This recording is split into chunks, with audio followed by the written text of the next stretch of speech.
Faly miarabantsika rehetra indray amin'ny anaran'i Jesosy Kristy. Tratran'izao harivariva efa somary alalina misy anay atsy Madagasikara. Tsy fantatry na aiza ny toerana misy anao izay manaraka ny fandaharana. Mirary fanatrehan'Andriamanitra feno anao ny tenako ary manonona fiadanan'ny Tompo ho aminao ho amin'ny isan-tokantrano izay mandray ny fandaharana ao anatin'izao fotoana izao. Araka ny fotoana izay fanomezana dia androany tsika dia hijery lohahevitra anankiray. Lohahevitra somary tena mafanafana izy ity ary tena tsapako hoe misy ady satria na ny fandaharana ary tena ialana tsiny fa tena somary tena taraiky satria be da be ny fanelingelenana isan-karazany fa zao ny zava-dehibe dia hoe ny Andriamanitsika dia Andriamanitra miasa dia tsisy mahasakana dia vonaitry ny anarany mbola fana manao an'izao fandaharana izao indray. Iangaviana antsika izay efa tafiditra mba hizara amin'izay rehetra manodidina ny fandaharana, hizara mba ahafahantsika miara-eto indray ao anatin'izao fotoana izao mba tena hoe hisosotra ny fanamasin'Andriamanitra indray aseto androany amin'ny anaran'i Jesosy.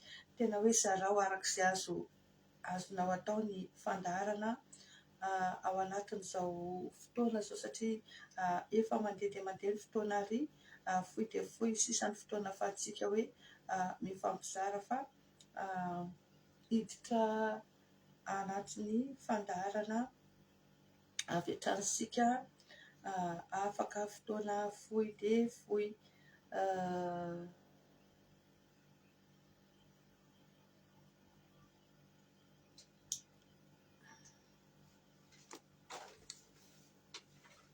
Miandry fotoana fohy dia fohy amin'ireo namana, amin'ireo manodidina, amin'izay rehetra tokony hanaraka ny fandaharantsika dia hiditra ao anatin'ny vavaka. Ao anatin'ny vavaka ny amin'ny fitondrana am-bavaka ny amin'ny fandaharantsika. Izay no ilariavana ataoko angamba fa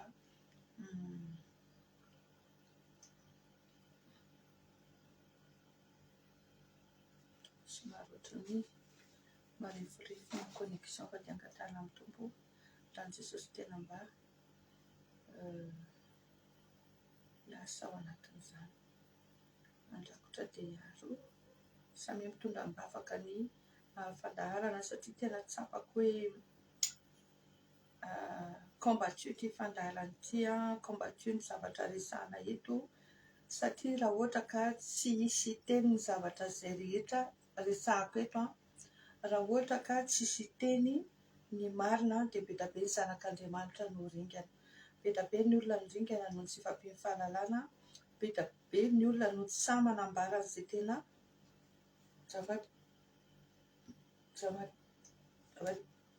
ny amin'izay tena fahamarinana, dia be da be ny olona voafatotra fa androany kosa miteny anao ary tena manasa anao hanaraka amin'ity fandaharana ity satria mino aho hoe tena mahakasika anao ny zavatra ho resahana eto androany. Ianao izay efa natsiary ny ady mafy, ianao efa niaina tao anatina fotoana ela tao anatina ady naharitra ela ao anatin'ny tontolo ara-panahy.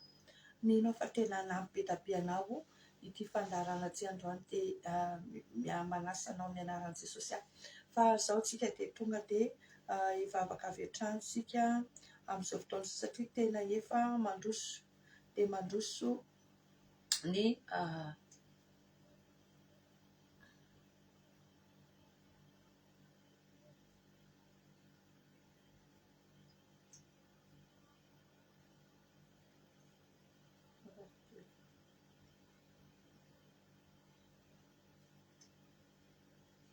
satria dia efa mandroso dia mandroso ny fotoana. Jehovah-Andriamanitra iray ny misaotra anao indray izay midera sy mankalaza manome voninahitra anao izay Andriamanitra. Dia ianao ilay avo indrindra, ianao ilay Andriamanitra mandrakizay, ianao ny tompony sy ny fahefana ary ianao manapaka amin'ny zavatra rehetra. Androany Jehovah misaotra anao izay midera sy mankalaza manome voninahitra anao Tompo, satria tena tsapanay hoe ny fahasoavanao Andriamanitra mbola afaka mijoro eto indray androany. Ny fahasoavanao Andriamanitra mbola afaka mitondra ny vahoakanao tao amin'ny fanatrianao androany. Ny fahasoavanao Andriamanitra mbola afaka miteny, mbola afaka mamoaka feo na nisy fotoana ary tena hoe tsisy feo mivoaka tsony ny vavako dia fantako hoe tena ny fahasoavanao, tena ny fahasoavanao Andriamanitra mbola mampisy an'ity fandaran'ity. Ary misaotra anao izay ny amin'ny fandaminanao rehetra, misaotra anao izay ny amin'ny fiarovanao rehetra, misaotra anao ny amin'ny herinao rehetra izay miasa aty anatinay noho ny fahasoavanao sy ny famindramponao. Misaotra Jesosy satria tena fitiavana ianao, tena tsapanay ny haben'ny fitiavanao, tena tsapanay ny herinao Andriamanitra izay miasa amin'ny fiainanay isan'andro. Mbola ianao no antom-pisinay, ianao ny antony havelomanay, ianao fiarovana avanay. Androany raha misy ny mendrika ny saotra sy ny dera ny haja indrindra Jehovah dia ianao izany, dia ianao ilay Andriamanitra tsy toa, ianao ilay Andriamanitra ny lanitra ny lanitra. Ka dia misaotra anao indray izay raha mbola tratran'izao alina izao, misaotra anao izay raha mbola manana an'izao fotoana izao ahafahanay mifampizara eto indray, mifampivavaka eto indray, mba ho voninahitry ny anaranao. Androany Jehovah misandranty eto ianao ary mamindrafony amin'izay rehetra loto, ny amin'izay rehetra mety fanelingelena, ny amin'ireo karazana teopo vesatra rehetra ty anatinay, noho ny zavatra misy izay entin'ny Satana manelingelina ny teoponay, mandrangidrangotra ny teoponay. Tolokony dranao Jesosy manajio, mamindrafo aminay ianao ny amin'izay rehetra lotony, amin'izay rehetra teopo sy teom-panahy tsy araka ny sitraponao. Fa androany Jesosy avao indray izay, avaozy indray izay, dio sy hamasinao amin'ny ranao izay tsirairay avy, mba samy hatsapa sy hahita ny fanatrianao ao anatin'izao fotoana izao. Aoka andranao hamotika andreo fanapitroka hery, pitroka raha pitroka vavaka rehetra, aoka andranao hanesitra anondy negativa, ny sarina ny loto rehetra, miala daholo ireny. Tolokony dranao mamotika andreo fanahy maloto rehetra, ireo fanahy tsikilokilo sy manara-maso rehetra, amin'ny anaranao Jesosy afaritra daholo ireny, potena sy ravana amin'ny ranao daholo ireny, tsy ho ambinina, tsy hanan-kely, tsy hanam-pahefana, tsy hanan-jara ao anatin'izao fandarana izao. Ireo fahavalo fandarana rehetra, ireo mpanompo Satana rehetra izay mikendry ny hamotika an'ity fandarana ity, ary ny valifaly zavatra rehetra ataonareo amin'ny fiainako, amin'ny mampanompon'i Jehovah dia potehako izany, ravako amin'ny anaran'i Jesosy izany. Fandroany Jehovah, aoka nisy tsy fanamasinao ameno indray, aoka nisy tsy fanamasinao ny fahazavanao ameno, amirapiratra indray, hiasa amin'ny fandaharana, hiasa amin'ny connexion, hiasa amin'ny fitaovana rehetra, hiampita, hipaka any amin'ny olona tsirairay avy, n'aiza toerana misy aza mandray izao fandarana izao, manonona fahazavana, manonona fahazavana amin'ny anaran'i Jesosy dia miala ny aizina rehetra, miala ny loto rehetra, miala ny sarina rehetra, miala ireo karazana tsy finoana sy tsarasalana rehetra. Foka ny fananao Andriamanitra hiasa ty anatinay, hikasika ny fona indray ianao androany, hampazava sainana indray ianao androany, hanananay fahatakarana, satria rehefa mahafantatra izay ny marina dia marina manafaka anay tsy ho andiva. Dia apetraka eo am-pelantananao Jesosy izao fandarana izao, apetraka eo am-pelantananao Andriamanitra ny zavatra rehetra izay atao eto amin'ity fandarana ity. Aoka ny fanamasinao ny hitarika, aoka ny herinao no ambombanay, andrakotra anay, hiaro ny fitaovana rehetra ianao, na ny alimentation électrique izany, na ny connexion izany, na ny fitaovana tsirairay avy izay enti manaraka an'izao. Dia voninahitra ny anaranao Andriamanitra ny zavatra rehetra, ary arovy izay ny ranao mandafy fiarovana avanay mandritra ny androm-piainanay rehetra, mba tsy hanana Satana fotoana ahafahany mamaly faty anay amin'ny anaranao Jesosy. Dia omenanao sedra fanamasina, tario dia hosory mpanomponao dia ianao mampiasa Jesosy dia hosolo indray androany ny fahasavanao indray hitarika ianao ny ampatsiahany zavatra rehetra ninona vesatra arerana Jesosy sy fampitoromaso aza velanao ny impacté zany négativement ny fampianarana izay atao eto fa ianao ny asa androany dia ka vonahitrao no amirapirateto amin'ny anaranao Jesosy no ny amin'ny ranao ny anaovana izany famak'izany amen amen amen mbola mamerina manonona fiadanan'ny tompo ho amintsika tsirairay avy izay manaraka ny fandarana amin'izao fotoan'izao araka ny lohahevitra izay fanozaraina tamintsika dia androantsika hijery hijery ny fomba hoe ahoana ny fahafahana mamotika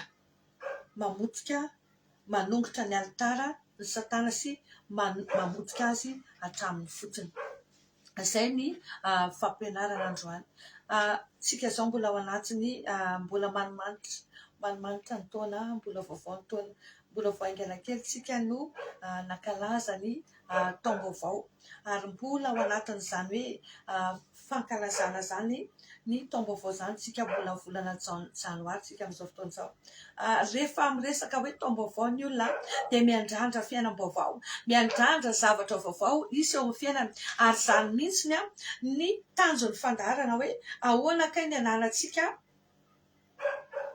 zava-baovao ahoana kay ny idirantsika ao amin'ny planin'Andriamanitra ozy izy ny tenan'i Jesosy Kristy hoe sorato ozy izy fa mahatoky izao teny izao indro avoziko ny zavatra rehetra izany hoe raha tonga tetỳ ambony tany Jesosy anisan'ny mission Jesosy dia ny hanavao ny zavatra rehetra dia raha hanavao ny zavatra rehetra ary Jesosy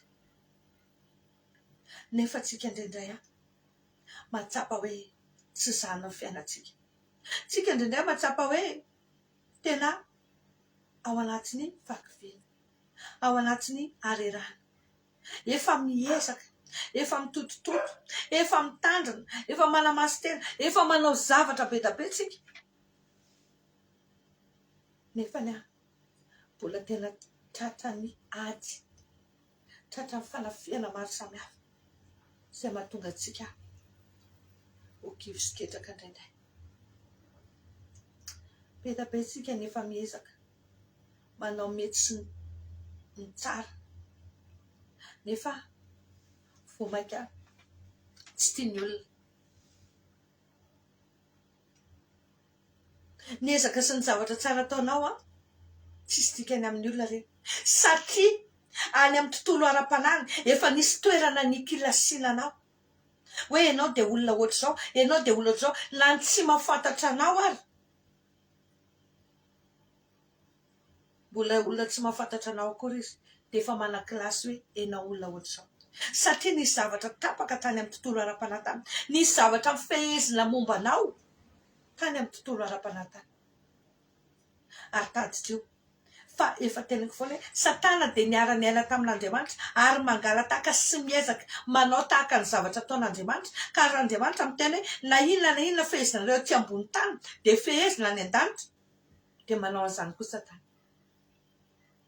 fehezina ireny ty ambony tany dia mamatotra mifehantsika ireny any amin'ny tontolo ara-panahy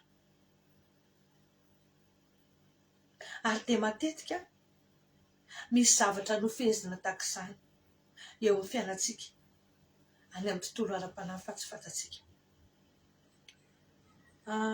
misy zavatra maromaro reto hoentiko manazavanao tsaroko ty tsy hoe ty zavatra ty tsy hoe tadidiko foana fa taty areny nampatsivon'ny tompo anahy le izy ohatr'izao ny zavatra misy rangahy zay namany dadanay izy resaka politika kamarady zareo moa samy tao amin'ny AKFM dia io rangahy io matetika isaky ny isakafo izay ny atoandro ny tonga ao an-trano izy zareo moa tsy dia lavitra anay eo no mipetraka dia tamin'izany zay tena tsy mieritreritra ninina fa tena hoe fo madio indray mandeha raha tsaroko efa voaloatra daholo ny sakafony rehetrarehetra. Dia za moa no tandrifiny varavarana ny sezako, za mbola kely. Dia ny rana nitsangana naka zavatra tany an-dakozia ny tonga lerangaba. Dia niteny hoe ay ahoana mandroso sakafo e. Fomban'olona mampandroso rehefa hoe misy olona tonga eo ianao mpisakafoanana. Fa tonga dia tsy nisalasala izy dia mipetraka dia ny tonga dia ilay sakafoko no nohaniny. Dia amin'ny mahasasa moa velona avy any ohatry ny alala fotsiny dia izay vao nandoaran'ny olona sakafo hafa. Fa tamin'izany rehetrarehetra zany zavatra nitrango zany dia tsy tadidiko intsony zany efa tany fa nisy zavatra nampatsivon'ny tompo anahy. Ao anatin'io za mivavaka, ao anatin'izao ohatry ny hoe inona ny teneko an'izany, ao anatin'izao fanapoko, ao anatin'izao hoe fanoloran-tenako.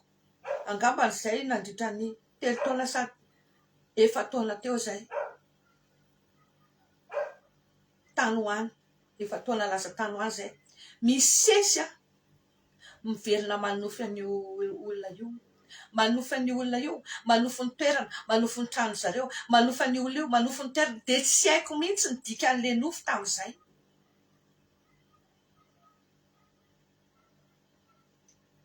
Andriamanitra miteny amin'ny alalan'ny nofy. Tsy fantatro ilay dikany fa arakaraka ny nandrosoko nangetaheta nitady an'Andriamanitra satria misy taona tena mandalo azy. Misy taona tena hoe zany ny zavatra mafy ny anatreko tamin'ny fiainako ny talohan'io dia teo nanazavana hoe in'olona iny ange tsy olona tonga foana e. In'olona iny manao fananiana isaky ny nareo misakafo atoandro satria rehefa eo izy dia nozony ny latabatra anareo. Misy ny atao hoe malédiction de table satria izy mitsiritra hoe nareo metimety ny fiainanareo misakafo tsara foana sy ny sisa. Dia tadidrio nanomboka ny tadidra dia tsaroko hoe tena marina fa nanomboka tamin'ireo fotoanareo ny rava amin'ny fiainanay. Tena nepotsika amin'ny fiainanay. Ary marina foana ny ten'Andriamanitra hoe ringana ny olona no nitsifosiny fahalalana. Fa rehefa nasehon'Andriamanitra an'ala izy satria nisy taona nandalo ady sarotra ary dia tena saika mitovitovy tamin'ilay fiainanay tamin'izay. Dia nampatsivon'Andriamanitra anahy itoerana io, ny lalana makany amin'izareo. Dia mandeha any amin'ilay lalana dia ohatran'ny hoe sarotra be zany ilay lalana. Dia miverimberina be foana ilay nofy, manofy makao amin'ireo olona reo, makeo amin'ny trano zareo, manofy lalana makany, miverimberina. Taty aoriana vao tsapako ilay izy. Fa rehefa nanomboka fantako ilay izy dia nanomboka mipotehako ilay izy satria nampatsivon'ny tompo anahy dia za miteny anao afaka. Satria ny tenin'Andriamanitra dia marina hoe raha ny zanaka no manafaka dia afaka tokoa tsika. Misy zavatra ohatr'izany mitranga fiainantsika. Miezaka mafy, miezaka manao zavatra tsara. Za tena tsapako hoe tena hoe olona tia miasa mazoto miasa mialatra, tena hoe mialatra manao zavatra tsara. Fa nisy fotoana tsisy nety daholo ny zavatra natao.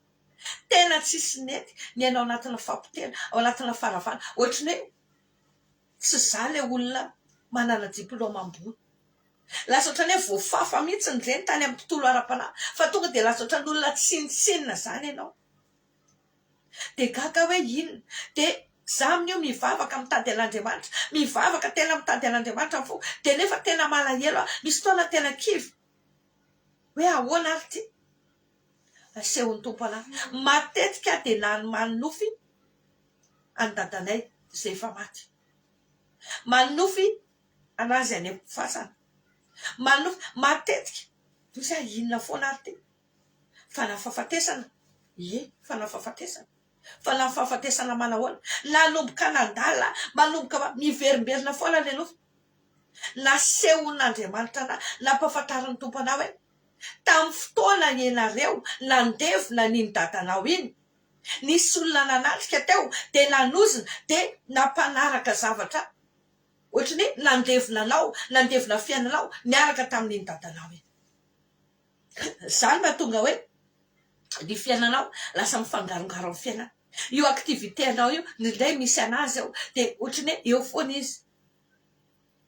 Nanomboka ny fonako ireny, nopotehako ireny, niverenako daholo reny toerana rehetrarehetra zavatra nisy tamin'ireny. Za mitenenao tsy miverina intsony le olofy ary ny afaka, tena ny afaka.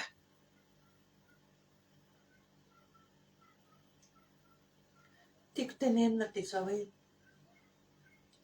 misy alitara any ambadimbadika any matetika manohitra ny fiainantsika.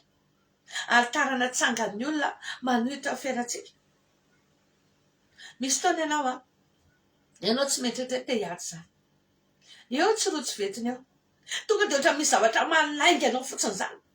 Karazana ohatra ny hoe karazana boule de feu. Karazana hoe ohatra ny hoe olona mirehitra tampoka zany ianao. Misy tsy lindresaka kely tsisy dikany.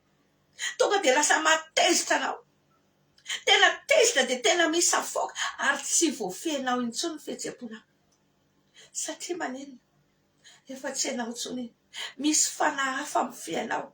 Misy tontolo hafa mifehy ny fihetseham-ponao. Tena mieritreritra ianao hoe tena tsy tianao le toetra, tena te hiala ianao, tena manavesatra anao le izy fa tsy afaka ianao. Satria misy zavatra mifehy anao any ambadimbadika any.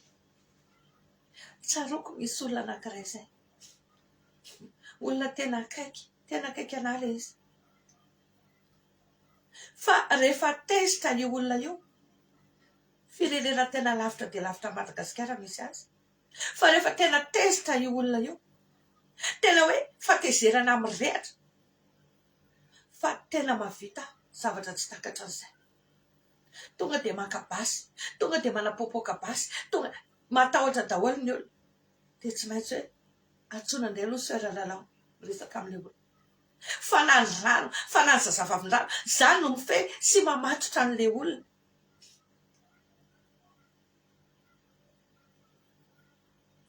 Ary rehefa tezitra izy dia tsy tompony tena intsony.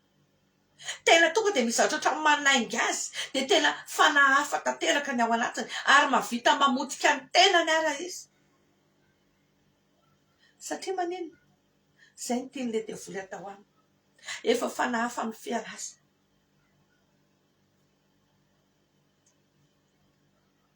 Nampianatra teto hoe mila miezaka isika tsy ho tafiditra ao anatin'ny faniky ny devoly. Mila miazona ny fanatrian'Andriamanitra. Mila manana fiadanam-po. Fa ny zavatra tsapako dia nanomboka tamin'ireny ary hatramin'izao dia izany devoly tezitena foana. Ny devoly hoa dia tena fetsy. Izy tena mandinika anao, lanjainy tsara mihitsy ianao, diniany tsara momba anao, dia arakaraka an'iny andefasan'ny fanahy gradé ambony noho ianao mba hanivana anao.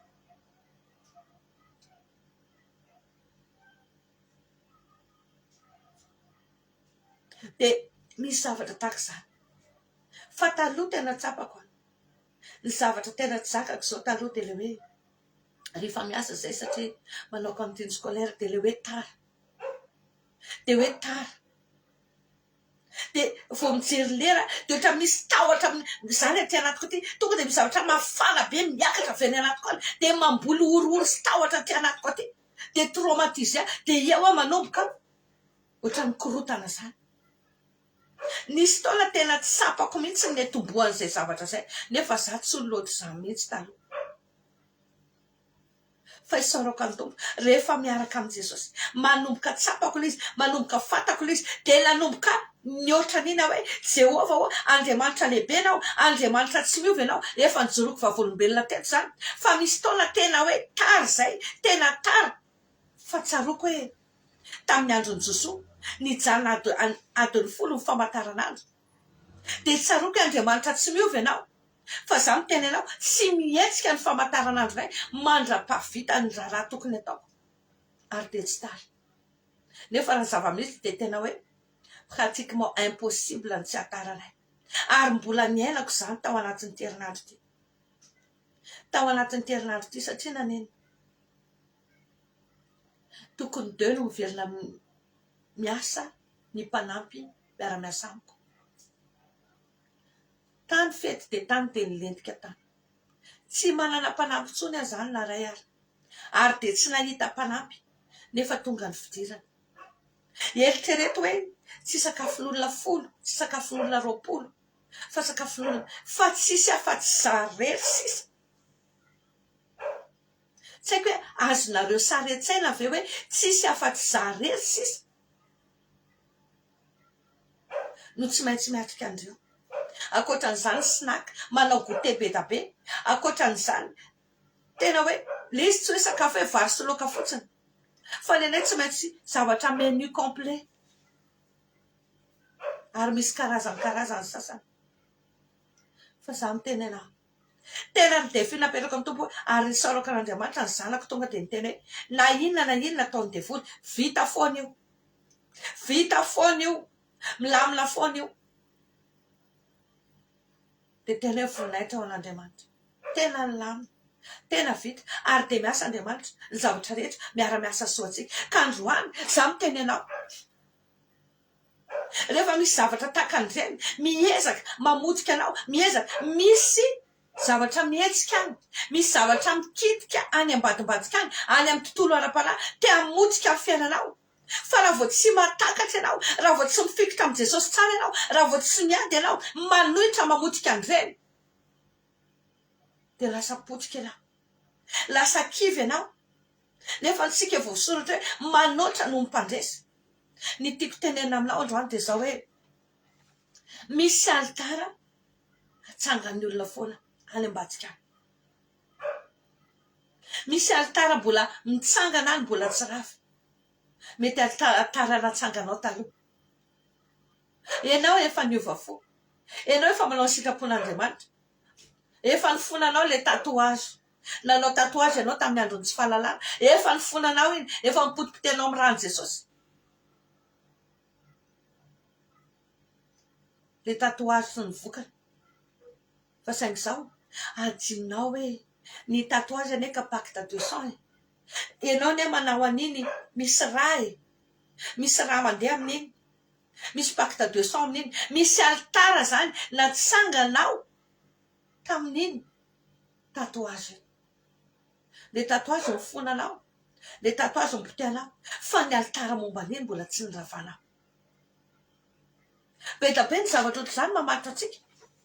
Ohatran'izany resaka hoe fanalan-jaza, nanao ny adalàna ny ditra taloha. Za miteny anareo zao tao anatin'izany. Fa tsy niravana ny alitara, efa mifonana, efa mipotehana ny andron'ny tsy fahalalana sy ny sisa, fa ny alitara mbola mitsangana. Dia mbola manameloko, mbola manaraka, mbola miampakite ny fiainantsika ireny mandrakandroany.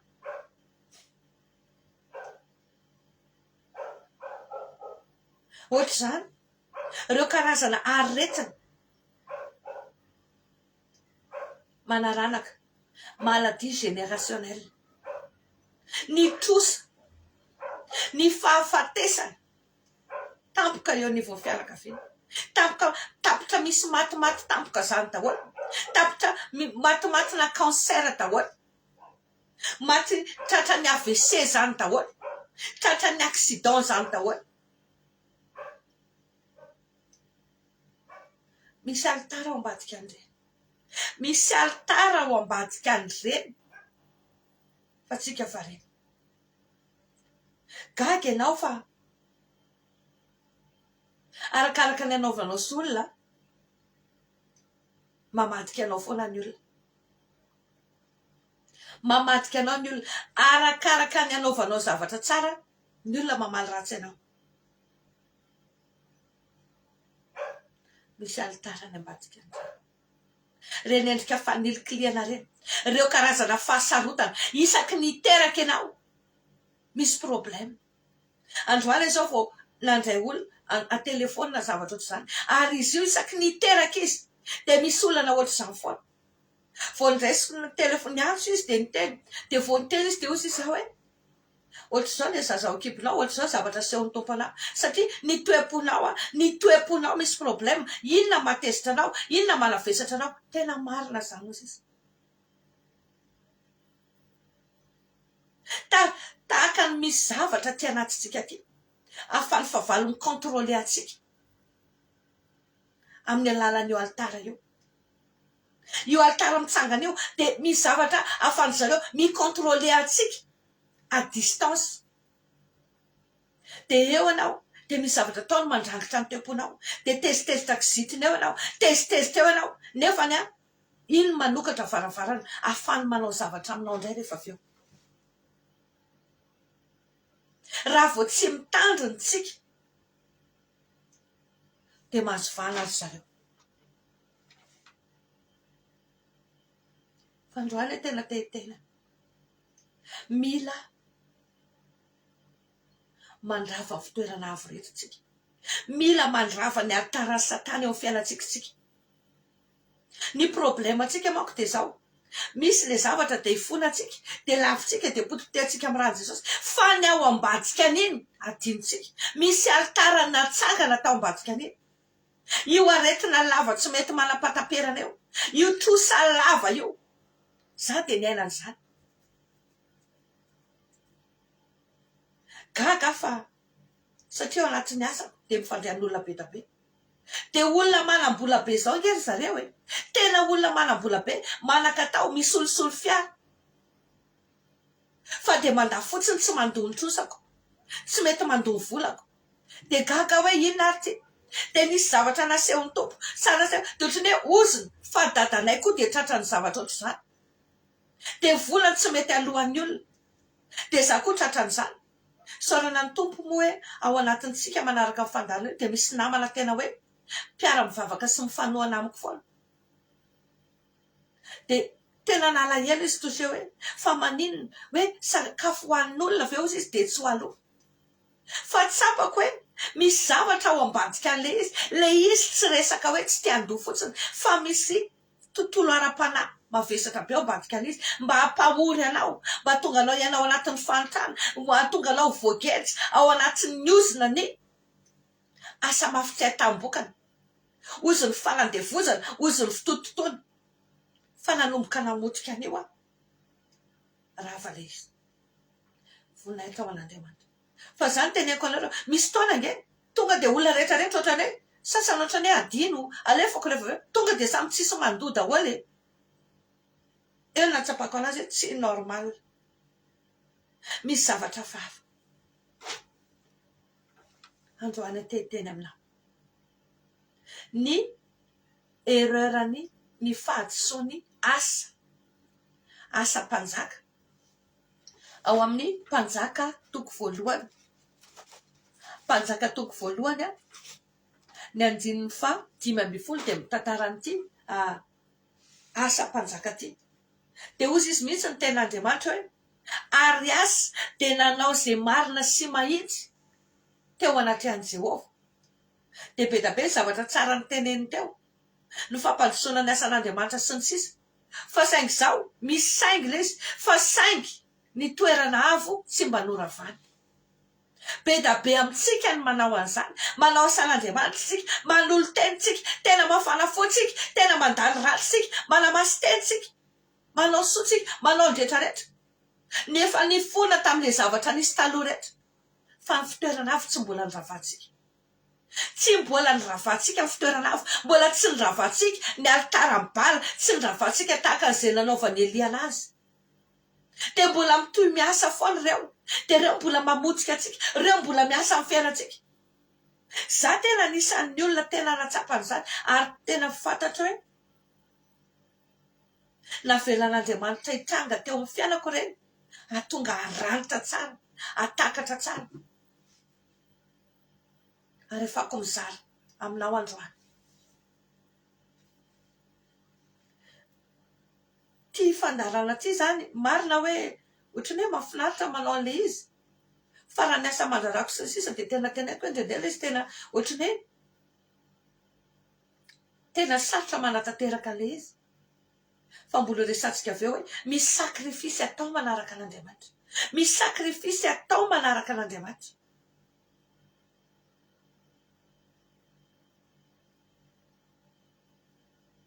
Ary ny rano tena matery anaty izao hoe mila mizara, ary Andriamanitra to te hampafantatra anao tahaka an'izay nampahafantarany anahy hoe io zavatra mamatotra anao io zavatra tsy mety mampilamina fiainanao io,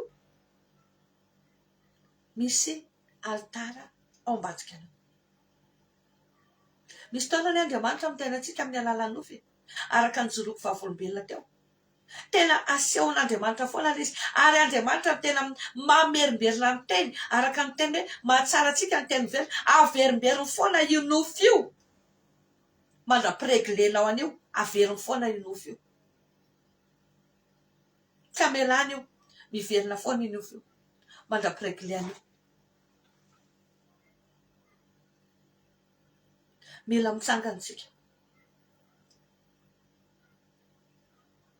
mandrava ny alitara.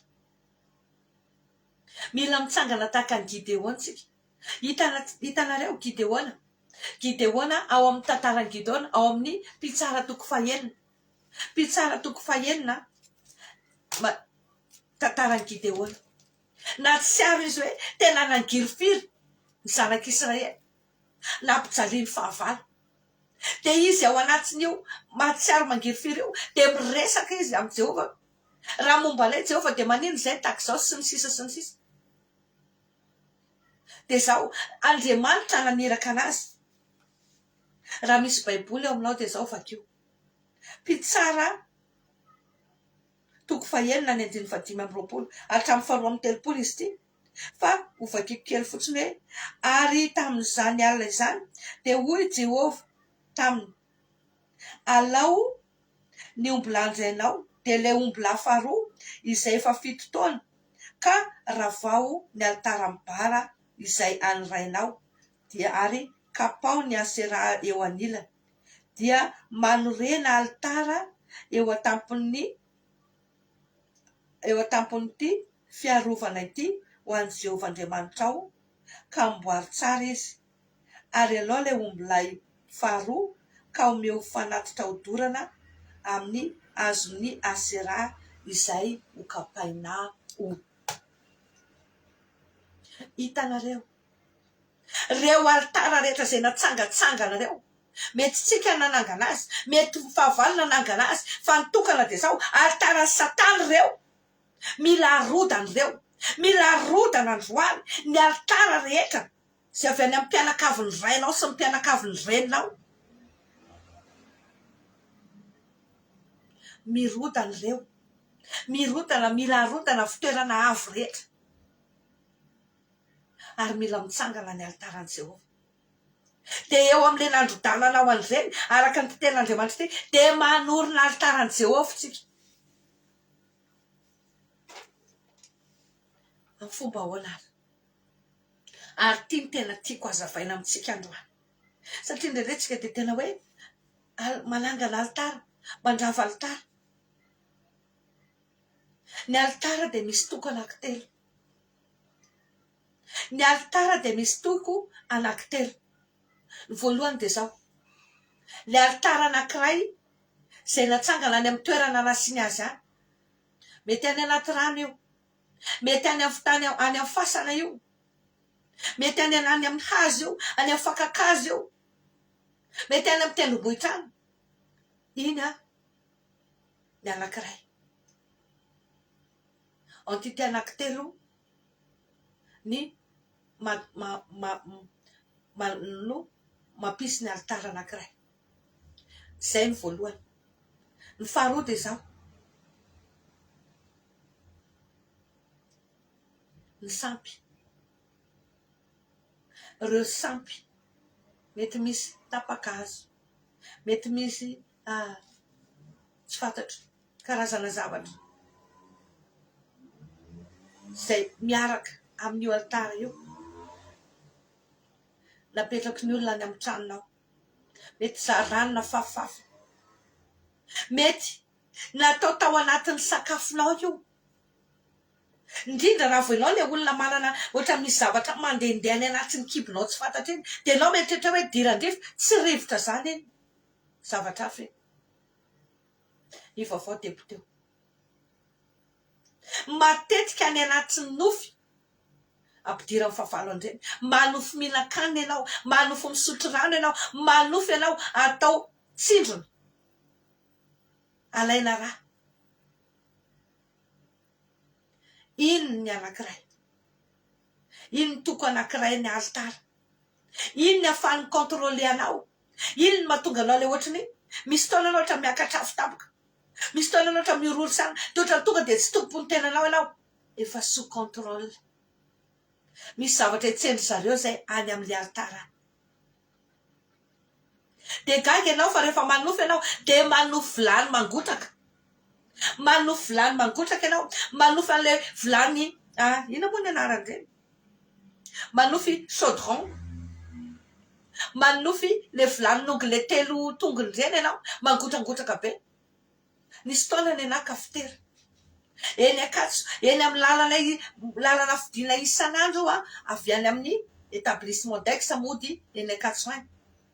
De ao anatin'ny nofy izy de nahita toerana anankiray ohatrany tranona gardien zany hono de be da be ny olona milahatra eo, de misy zavatra ohatrany amin'ny kafitera ampangotrahany eo, de miandry eo daholo reo olona reo. Fa fantako ny dikan'le nofy taty aoriana, satria azoko de tena hafahafa be, de misy namako tamin'ny tany miaraka teo, tsy namelako fa tena mipotehako, tena ndravako, ndrécupéreko. De ny zavatra misy zay le teneko hoe maladie générationnelle, ndrendreny izy tsy resaka hoe maladie fa cas générationnel. Iza afaka baka de nahazo hoe karakara bourse Canada, de tao anatin'izay nisy zavatra be da be nitranga, de nahianatra taty Antananarivo na tena sahirana. Nefa mba anarany tamin'izany hoe vonaitra ao an'Andriamanitra classe de première anao nanakabaka de afaka. Fa tena nandalo ady de ny zavatra tadiaviny le devoly ny zanako koa tadiaviny kopiena amin'izay koa ny fiainana. Misy altara natsangana tao ambadika andre, manofy ianao avy eo mahita vilany nongo, ny zavatra momba anao no asehon'Andriamanitra hoe misy zavatra momba anao ny ampangotrahana ao anatin'io vilany io de raha vao mietsika io misy manetsika io vilany io, de anao ohatrany tonga de miakatrakatra zany. Io mahatonga anao ohatrany hoe vao misy élément déclencheur kely, resaka kely ohatrany ty fotsiny mivoaka, fa tsy mangina intsony no mivavanao manam-parivanandro momba ny sujet iny, efa sous contrôle ianao, tsy voafenao intsony, tsy resaka ny zavatra iny, mandram-parivany andro menimena tsy mijanona ianao. Nefa reny zavatra reny no justificative rehefa avy eo ampiasain'ny fahavalo mibloquer ny fiainatsika, mangalatra ny anjara voatendritsika, de zany mahatonga fiainatsika ohatrany hoe tsy miova mihitsiny. Vaovao azao ny taona, tena vaovao ny taona, ary fantako hoe tena te hanampy anao Andriamanitra, tena te hanova ny fiainatsika Andriamanitra, satria izay mihitsy ny nataon'i Jesosy hoe soraty fa mahatoky zao teny zao, indro avosiko ny zavatra rehetra. Fa mila tena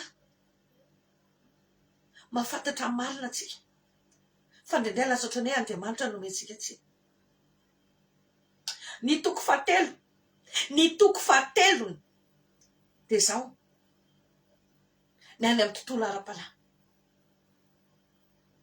any amin'ny tontolo ara-panahy ny altara de altara fizika, misy vodihazo, le vodihazo asisiny lamba mena siny ve any anaty rano any izy nanao zavatra momba anao, mety namaky atody izy nanao zavatra momba, nisy altara natsangana, nisy zavatra nataony tany physiquement, de nisy zavatra nalefany koa taty aminao taty, mety physiquement iny, mety tany amin'ny tontolo ara-panahy ny tany anatin'ny nofy sy ny sisa, fa ny amin'ny tontolo ara-panahy koa de misy zavatra nataony nafany manangana ny altara io.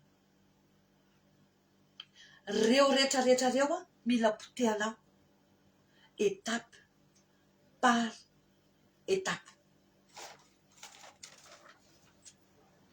Ray zay reo ny toko telon'ny altara. Dikan'izany rehefa mivavaka ianao zao totra hoe rava ny altara rehetra amin'ny anaran'i Jesosy, fa dinidinio saintsainy daholo de mamodika anio ianao. Faharoa, ao anatin'ny alitara dia tia tadidrio. Ny alitara anankiray dia tsy maintsy misy alliance, fifanarahana natao tao anatin'io. Mety enao tenanao io, sitraponao nandehananao tatouage, sitrapony nandehananao avortement, sitrapony nandehananao relation sexuelle sy ny sisa. Mety avy amin'ny zavatra nataon'ny olona, mety alliance inconsciente le izy, hoe any anatin'ny nofy ianao manaiky nefa ny ianao olona manofy ohatr'izay.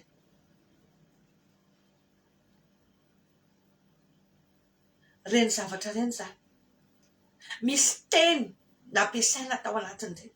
Taddio fa tsy maintsy misy teny foana ampiasaina. Mila tsoana reny teny reny, mila potena reny teny reny, reny teny izay mampiasa ny alliance nafanana anao an'ireny alliance reny. Mila ravana ny alliance, ny teny rehetra izay mamatotra ao anatin'ny fifanekenareo mila potena. Faharoa, ao anatin'ny alitara dia tsy maintsy misy mpisorona, misy sacrificateur, misy fanatitra ataony ao anatin'iny. Tsy maintsy manao fanatitra izy rehefa manao ny zavatra io. Mitondrà lambahoany, mitondrà akola mena, mitondrà gisa mainty, tsy haiko tsony omby mazava loha, inona tsy fantatro tsony. Azafady entso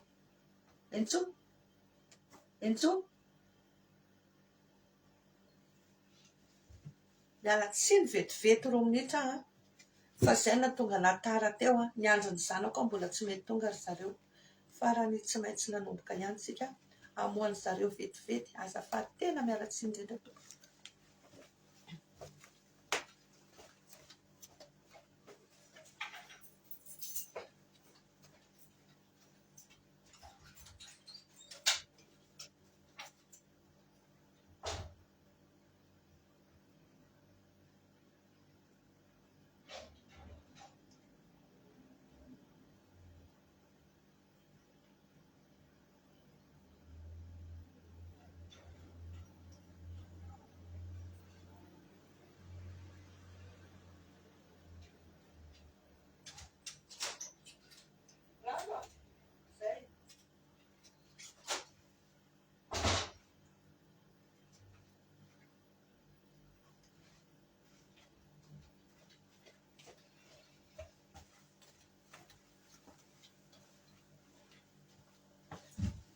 Azafady miala tsiny indrindra.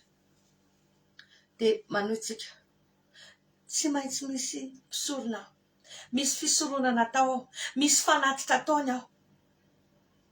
Dia indray ao anatin'ny fanatitra ataony ny ranao, ao anatin'ny fanatitra ataony ny anaranao. Aterika azafady, aterina any ny anaranao, ny daty naterahanao, asinga-ambolinao, ny hohanao, ny akanjonao. Mila potehanao ny fanatitra rehetra nataony tany. Mila aringanao, vonoanao amin'ny sabatry Jehovah ny mpisorona izay miasa ao anatin'io alitara io, mba hitsahatra amin'ny fisoronana, hitsahatra fonctionnement io alitara io, mba tsy afaka hikasika anao intsony. Fatelo dia zao, ny alitara dia tsy maintsy misy mpiambina. Manana ny atao hoe mpiambina, fa na miambina gardien spirituel ny alitara tsirairay avy. Io mety olona, misy olona zany tena hoe io, misy taona zao misy andreny ohatrany hoe valala mpiandry-fasana ohatra, reny atao hoe valala mpiandry-fasana reny.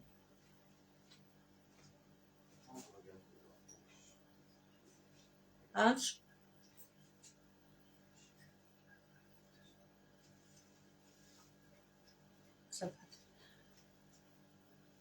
hoe valala mpiandry-fasana, fa indraindray reny sady gardien spirituel. Reny no mitandrina fadifady rehetrarehetra. Reny le manery anao, mamatotra anao anatin'ny fombafomba. Hoe tsy maintsy zao ny atao, tsy maintsy zao fombafomba, tsy maintsy zao.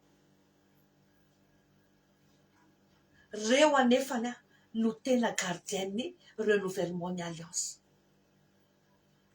Ampidiriny ianao anatin'ny fombafomba. Zao fomba tany, zao ny fomba, de manaraka an'iny ianao. Nefa n'iny zavatra ataonao iny, inconsciemment ianao, lasa manao renouvellement ny alliance indray. Nisy zavatra tena nisy tia. Namana tena akaiky ry zareo. Efa mahafantatra vavaka fa de hoe andehanao famadiana. Vao nikonokonina ny anao famadiana, tonga de tratran'ny accident ny tao anatin'ny fianakaviana. Olona telo mianaka nandeha moto tonga de tratran'ny accident. Maty. Maty ny rainy, maty ny zanany. De tamin'izay moa zany ny tena satria namana de tena ny teny hoe raha zanareo de ajana le famadiana. Zao ny sitrapon'Andriamanitra, zao manokatra varovany sy ny sisa. De mbola somary ny salasala ry zareo, mbola tsy resy lahatra ry zareo.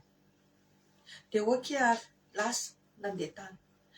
Hoy izy le valalam-piandefasana, zao ny tokony ataonareo, zao ny tokony ataonareo. Ay hoy ny talohany nanao famadiana io ry zareo, de nanamboatra le fasan-drazana, de nasaina nanao zao. Tena tsy ary nanenina izy satria ohatrany tsapany fanahy hoe arakaraka ny nanamboarany an'le fasana, lasa nampisany io loza io. De mbola nirosy any tao anatin'le famadiana, de za moa tena tena miambena mbavaka. Zay efa tena resy lahatra zany de niteneniko hoe nareo tily de mijoro. Fa ny loza, ny famadiana vita, ny verina avy nanao famadiana, mbola accidenté, mbola maty koa ny anankiray. Tiako tenena misy alliance miverina ao anatin'ireo, reo alitara reo mitsangana. Reo mahatonga ny fahafatisana. Misy faty ho azy mipotrapotra, matimaty ho azy, accidenté ho azy. De raha vao tsy potehatsika re, raha vao tsy potehatsika ny fisoronana, ny pisorona, ny fanatitra, ny nina zavatra natao tany amin'ireny alitara reny, de mbola mitohy miasa foana ny alitara. De misy karazana zavatra ohatrany hoe miverimberina foana mahazo anao ary tsy manam-pitsarana. Fa rehefa misy zavatra ohatr'ireny de mivavah de angatao amin'ny tompo. Fa misy nofo miverimberina koa. Fa raha mbola miverina le nofo, mbola tsy regle zay io zavatra io, de tena regle io. Tiako tenena zany hoe raha tena te handresitsika de tsy maintsy potehana ny alliance, ny fifanekena, ny fatorana rehetra. Resaka fifamatorana rehetra zay nampifamaritra antsika tamin'io alitara io. Mila vonoina aringana ny mpisorona sy ny gardien spirituel rehetrarehetra. Zay ny dingana faharoa. Ny fahatelo de zao. Ny alitara tsy mety hanaovana fifanarahana zany. Enao zany aza mieritreritra mihitsy hoe andeha hanao fifanarahana. Takan'le namana teo. Hoe efa nisy an'iny avy nanamboatra fasana, de nisy an'iny tranga iny mantsy ry zareo, de nivelona tany an-tandrazana zareo, de mbola nasain'le olona hoe mila manao an'izao, mila manao an'izao. Zany teny aza manao an'izany intsony. Aza manao an'izany intsony ho de soa zareo fa tena tonga saina. Hoy hoe manatona mpitandrina. De tena nanatona mpitandrina zareo, tena nanao vavaka, fanafana sy ny sisa, afaka ry zareo vonaitra ao anatiny. Fa raha mbola tafiditra tao anatin'ny dingana fahatelo iny izy de tafela. Fa misy zavatra ohatr'izany. Tsy azo anaovana fifanarahana zany ny alitara. Fa raha vao tena hoe zanak'Andriamanitra ianao, de tsy misy afa-tsy ny anapotika anao ny tanjon'ny alitara. Noho izany ny alitara de tsy maintsy potehana. Ary ny fomba fanao mandresy ny alitara de potehana amin'ny ran'ny Jesosy. Satria izy ireo de mandresy noho ny amin'ny ran'ny zanak'ondry sy ny teny filazana azy, de noho ny amin'ny ran'ny Jesosy de potehanao ny alitara. Ny afon'i Jehova nentinao mamotsika ny alitara.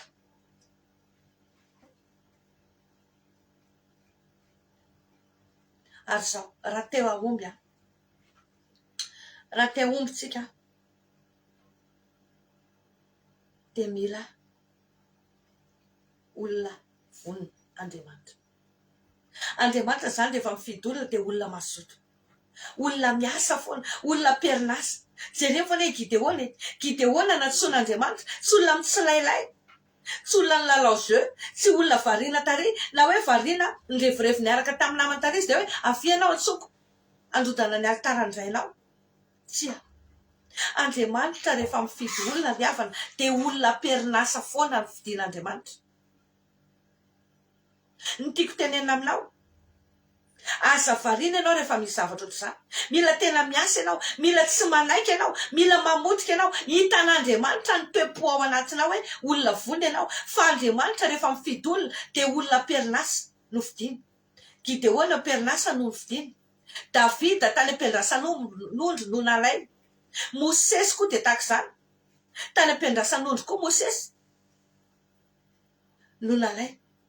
Olona perinasa no fidian'Andriamanitra. Ary zany indrindray tena matsapa hoe misy karazan'olona, tsy hoe perinasa ihany, fa misy karazan'olona tena tsy dia natao hanana distraction zany mihitsy amin'ny fiainana.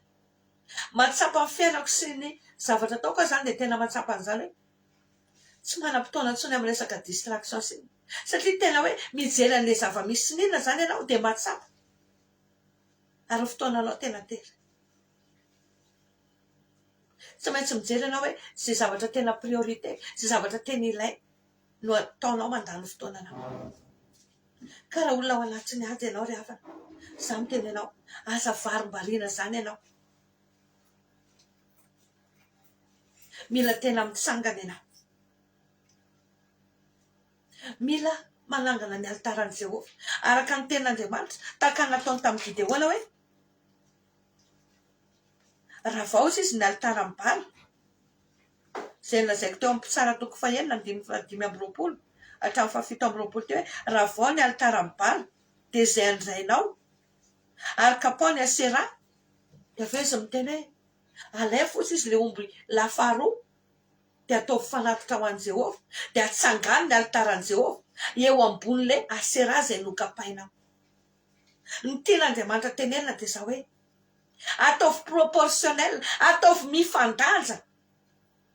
Raha n'olona voafatotra anatin'ny fanompoan-tsampy ianao, ny fiazakazahana tany amin'ny ditra sy renjarenja zao tontolo izao ireny, ataovy mifandanja amin'ireny ny sakrifisy, ny fanoloranao tena ho an'Andriamanitra, ataovy mifandanja amin'ireny ny fotoana laninao amin'ny fandalinana ny vavaka, ny famakiana baiboly, ny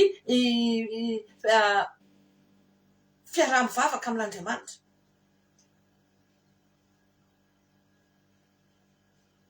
Mila sakrifisy ny fananganana alitara raha te ahomby ianao.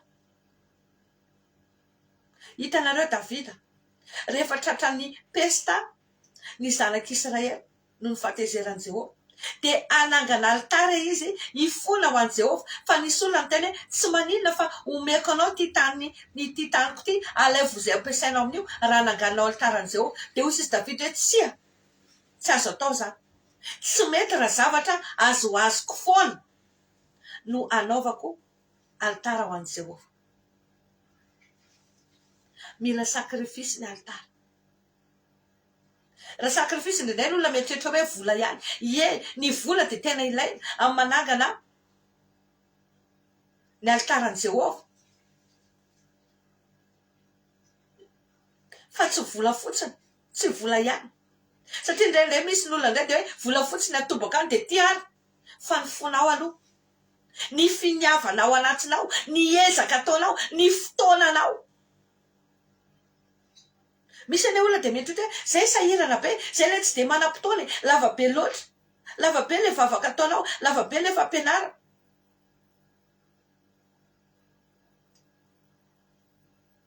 Fa rehefa tena tratra nefa ny avy eo gaga ianao kay manam-potoana foana ane. Za tena miteny ianao, aza miandry an'izany reny, aza miandry an'izany, ataovy mifandanja ny sakrifisy ataontsika, totototsika mitady vola. Filototsika manao ny asatsika zany mahatonga anao hoe nareraka ohatry ninona na tsy ampitoromaso ninona zao ny any Jesosy tsy maintsy atao. Misy fotoana feo tena tsy mivoaka de voatery reportena le fandara. Misy karazana aton-javatra fa ny tiako tenena hoe miezaha manaova sakrifisy rehefa manangana alitaran'i Jehovah. Raha vitanao ireo zavatra nodresahako ireo dia hanomboka ho tsapanao hoe manomboka misy alitara tsirairay mirodana ireo alitara rehetra izay nangeja ny fiainanao hatramin'izay. Ary androany dia noho ny fotoana dia tsy maintsy mijanona eto fa manome fotoananao kosa amin'ny herin'ny androany anohy an'ity fampianarana ity tsika ary hiditra ao anatina vavaka matanjaka anorodana andreo karazana alitara ny fiainantsika tsirairay avy izay mangeja ny fiainantsika tsirairay avy ezahantsika hidirana tsy hipiriany arak'izay azo atao satria be da be nareo miantso anahy, be da be ny bloqué, be da be ny isaky ny dingana ny fiainana vao hanao dingana tsaratsara ny fiainana dia vidina lafo foana ireny satria misy karazana alitarana rétrogradation, alitarana manohitra fisondrotam-piainana, karazana zavatra zany alitarana blocage natsangan'olona eo amin'ny fiainantsika. Ary zaho mijoro miresaka amintsika eto dia tena miteny hoe be da be ny zavatra hitako, be da be ny ady natrehako, tena hoe mafy fa tsapako kosa hoe nentin'ny tompona nefy ahy reny, nentin'ny tompona mpianatra ahy reny. Ary androany dia tena miteny anareo hoe tena fezabla tsara le ady, tena fezabla tsara le ady ary afaka mampandresy antsika Andriamanitra fa misy marina tsy fantatsika, misy fampianarana tsy azotsika, tsy nomena atsika dia zany mahatonga antsika ohatry ny hoe lany andro tratran'ny fakofy fa androany aho manentana anao hatsangany ny alitaran'i Jehovah. Raha vao ny fitoerana avo sy ny alitaran'ny Satana rehetra dia ho hitanao fa hanomboka izy fahazavana amin'ny fiainana, hanomboka izy voninahitran'Andriamanitra amin'ny fiainana ary masoandronao tsy hilentika intsony, ny volanao tsy hisoka intsony fa Jehovah mpamirapiratra ny tavany aminao.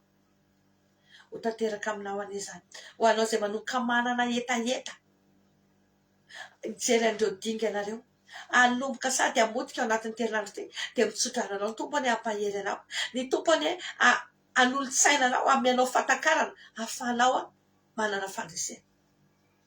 Za kosa dia ametraka veloma finaritra ao antsika tsirairay avy androany amin'ny anaran'i Jesosy dia manome fotoana antsika amin'ny herin'ny androany nitoy ity fandaharana ity hidirantsika ao anatin'ny vavaka mahakasika an'ity fanongotana ny alitaran'ny Satana hatramin'ny fakany sy ny famotehana azy ity. Zay fa dia mankasitraka antsika rehetra izay nanaraka hatramin'ny farany, ialana tsiny tsy maintsy ny farana satria mandeha dia mandeha ny fotoana dia tohizantsika amin'ny herin'ny anivo toy izao indray dia manasa antsika rehetra. Zay fa dia mankasitraka indrindra tompoko mirary soa daholo tain'i Jesosy.